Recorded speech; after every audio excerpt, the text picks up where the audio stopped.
अस्सलाम वालेकुम, मैं हूं फैसल तारिड़। ये वीडियो बहुत अहम है। इस वीडियो के अंदर हमने बात करनी है कि क्या जनरल रिटायर्ड बाजवा का कोर्ट मार्शल होने जा रहा है। जीएचक्यू के अंदर कोर कमांडर कॉन्फ्रेंस हुई है और ये core commanders conference general Asim Munir के आर्मी चीफ बनने के बाद पहली कोर कमांडर कॉन्फ्रेंस है। और जब ये कॉन्फ्रेंस हो रही है, हुई है, पाकिस्तान के अंदर सियासी मसाइल भी हैं, अपनी पीक पर है। माशी मसाइल भी ऐसे हैं कि पाकिस्तान में माशी एमरजेंसी की बातें हो रही हैं, एक निगरान सेटअप की बातें हो रही हैं कि एक टेक्नोक्रेट्स का निगरान सेटअप ऐसा लगाने की एस्टैब्लिशमेंट तैयारी कर रही है जो 2 से 2.5 साल के लिए चलेगा। और ये ऐसे वक्त पर कॉन्फ्रेंस हुई है कि जब पाकिस्तान का कैपिटल भी टीटीपी से और दहशतगर्दों से महफूज नहीं है। यानी सियासी मसाइल, माशी मसाइल और सिक्योरिटी के मसाइल हैं। और ऐसे में आर्मी चीफ की ये पहली बतौर आर्मी चीफ आसिम मुनीर साहब की कोर कमांडर्स कॉन्फ्रेंस है। तो क्या इसके अंदर बड़े फैसले किए गए हैं, इस हवाले से भी हमने बात करनी है। जनरल बाजवा साहब, जनरल रिटायर्ड बाजवा साहब एक प्रेस कॉन्फ्रेंस करना चाहते थे, उस हवाले से हमने बात करनी है। और फिर जनाब कुछ इमरान खान साहब को क्या कोई रिलीफ मिलने जा रहा है या किस तरह के हालात हैं, उस हवाले से भी। और बहुत बड़ी खबर कि टीटीपी ने इस इंपोर्टेड रजीम को किस तरह से नंगा किया है। यानी टीटीपी ने आज जो कर दिया है ना इंपोर्टेड माफिया के साथ, वो जब आपको पता चलेगा तो आप भी कहेंगे कि ये क्या, किस हद तक ये लोग किस हद तक गिर चुके हैं। इतना गिर चुके हैं कि टीटीपी को अपनी सफाइयां देना पड़ गई हैं, लेकिन इनको शर्म नहीं आ रही। तो लिहाजा सबसे पहले जी, ये जो सारे मसाइल हैं जिनका हमने जिक्र कर दिया है वो पाकिस्तान में है और इस वक्त खान साहब समेत तमाम स्टेक होल्डर्स की नजर है एस्टैब्लिशमेंट पर। क्योंकि जो जनरल बाजवा साहब इस मुल्क के साथ करके निकल गए हैं, जो वो फौज के साथ करके चले गए हैं, जितने फौज के लिए चैलेंजेस वो खड़े करके गए हैं, और जितनी इस वक्त फौज बदनाम हो चुकी है, जितने शकूक शुबहात उठ रहे हैं, तो पूरी कौम की नजरें आसिम मुनीर साहब पर हैं कि क्या वो आके जनरल बाजवा की पॉलिसीज पर ही काम करते हैं, बाजवा डॉक्ट्राइन को ही लेकर आगे बढ़ते हैं, या फिर फौज की इमेज बिल्डिंग के लिए, फौज का इमेज बेहतर करने के लिए कोई अमली तौर पे इकदाम उठाते हैं। और फौज ने जो फैसला किया है कि वो पॉलिटिकल है या वो न्यूट्रल है, तो क्या वाकई ही इस पर सही मानों में अमल होता है या नहीं। तो पाकिस्तान की तारीख में जनाब पहली दफा ऐसा हो गया कि जब कोर कमांडर्स कॉन्फ्रेंस 2 दिन तक चली। अब अलामिया तो जो आया है ना, 4 लफ्जों का अलामिया है कि जी फौज की कोर कमांडर्स कॉन्फ्रेंस हुई है और इसके अंदर यह तय किया गया है कि दहशतगर्दी के नासूर से निपटा जाएगा, दहशतगर्दों को जो है वो पाकिस्तान को अदम इस्तेकाम की तरफ धकेलने की इजाजत नहीं दी जाएगी। यानी ये तो रट्टी रटाई बातें है ना, ये एक रोजा भी होती, आधे दिन की भी होती कोर कमांडर्स कॉन्फ्रेंस, तो अलामिया तो इसी तरह की आता है। लेकिन अब सही मानों में अगर 2 दिन डिबेट हुई है तो लाजमी बात है पाकिस्तान के पॉलिटिकल मसाइल पर तो जरूर बात हुई होगी।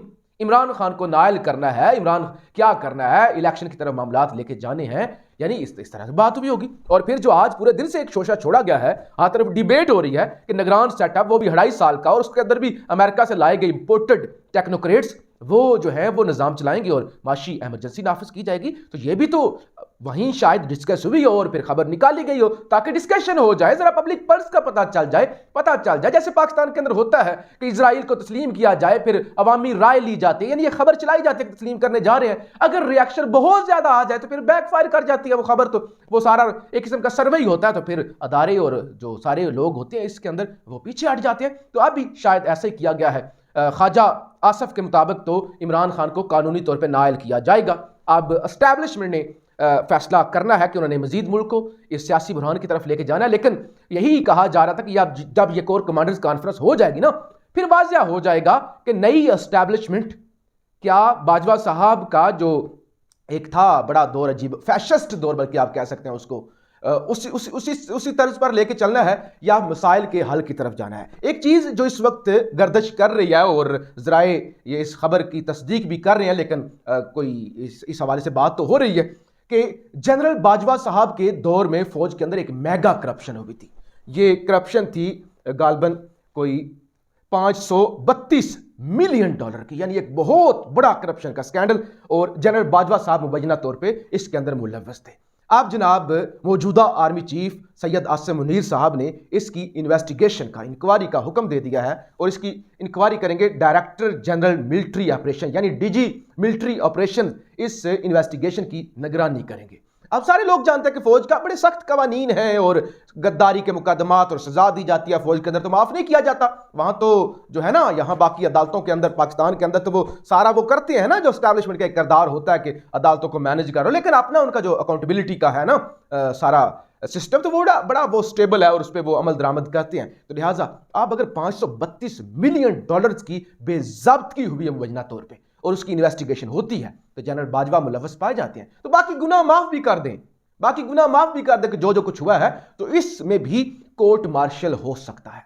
अगर ये इंक्वायरी शुरू की गई है तो ये बहुत बड़ी इंक्वायरी है, और अगर ये वाकई इंक्वायरी शुरू की गई है, इससे एक और मतलब भी निकलता है। वो मतलब ये है कि आसिम मुनीर साहब बाजवा साहब की पॉलिसीज पर नहीं चलेंगे, यानी वो बाजवा साहब से इख्तलाफ कर रहे हैं ना, बाजवा साहब की करप्शन, बाजवा साहब की पॉलिसीज को से वो डिसएग्री कर रहे हैं, तभी तो ये इंक्वायरी शुरू हुई है। अदरवाइज तो कोई जवाब नहीं पैदा होता, कोई तुक नहीं बनता कि एक आर्मी चीफ जो अभी एक्स हुआ हो और फिर उसके खिलाफ करप्शन के स्कैंडल्स की इंक्वायरी होना शुरू हो जाए। तो लगता यह है कि ये जो फैसले हुए हैं इसके अंदर जो है वो बाजवा साहब की पॉलिसीज पर जो है वो अमल नहीं किया जाएगा। इसके अंदर कोर कमांडर्स के अंदर फैसला किया गया है। अब बड़ी जल्दी के साथ मैंने बाजवा साहब की प्रेस कॉन्फ्रेंस और बाकी हवाले से बात करनी है। टीटीपी की जानब से आज एक प्रेस रिलीज जारी की गई है। उस प्रेस रिलीज के अंदर टीटीपी ने जिस तरह से इस इंपोर्टेड को नंगा किया है, वो लिखते हैं कि सऊदी अरब, अमेरिका, इटली, बर्तानिया उनसे कहते हैं कि ये हुकूमत जो है वो जाली एक ट्रैवल एडवाइजरी और थ्रेट अलर्ट्स वो जारी करवा रही है, उनको बता के कि आप पर हमले हो सकते हैं। और टीटीपी कहती है कि हम नहीं हमला कर रहे, हमने कोई धमकी नहीं दी, हमारी तरफ से कोई इस तरह का नहीं है कि हम इन पर हमला करेंगे, या अमेरिकी शहरियों पर, सऊदी शहरियों पर, इटली की शहरियों पर, बरतानवी शहरियों पर। वो कहती है हम नहीं कर रहे, हमने कोई धमकी नहीं दी। ये तो पाकिस्तान की जो हुकूमत है वो डॉलर बटोरने के लिए सारा कुछ कर रही है, कि दुनिया को बता रही है कि हम दहशतगर्दी का मुकाबला नहीं कर सकते, दुनिया को बता रही है कि दहशतगर्दी के हमले हो सकते हैं, हम महफूज नहीं है, ताकि दुनिया पाकिस्तान को फिर दहशतगर्दी के खिलाफ जो एक जंग है वो लड़ने के लिए डॉलर दे। यानी जरा अंदाजा करें कि टीटीपी जैसे एक इंतहा पसंद कल अदम जमात वो अपनी सफाई देने पे आ गई है कि ये जो कर रहे हैं ना डॉलर लेने के लिए, इस हद तक ये गिर गए, हम ये नहीं कर रहे।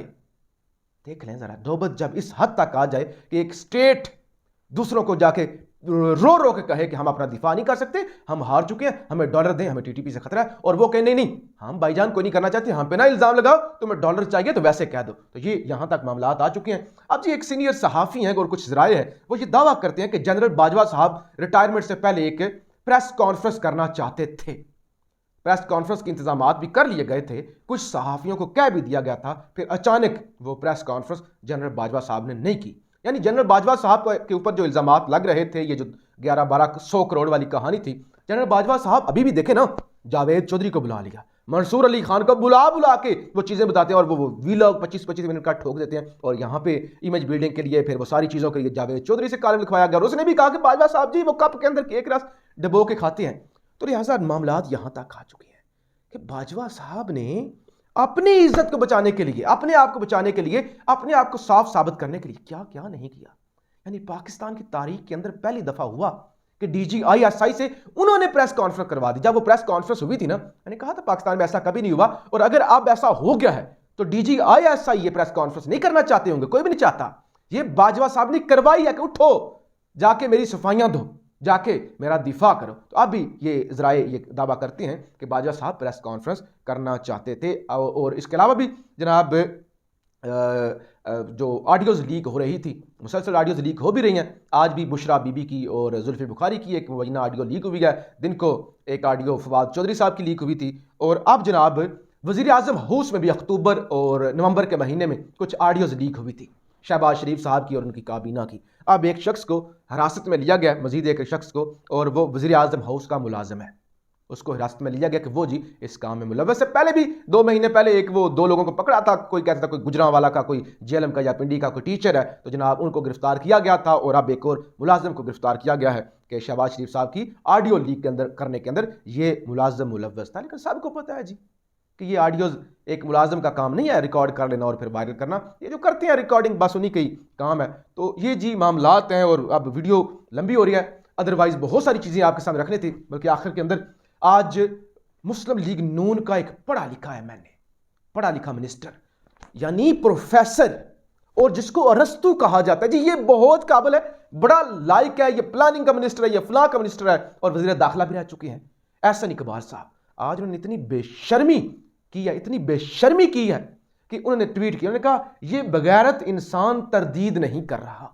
इमरान खान साहब के बारे में कहा कि ये बेगैरत इंसान तरदीद नहीं कर रहा कि ऑडियो इसकी असली है, ये जाली है, ऊपर से वजाहतें दे रहा है, इसने हमारी पगड़ियां कैसे कैसे उछाली। ये एक वजीर पढ़ा लिखा प्रोफेसर ये लफ्ज इस्तेमाल कर रहा है कि ये बेगैरत इंसान तरदीद नहीं कर रहा।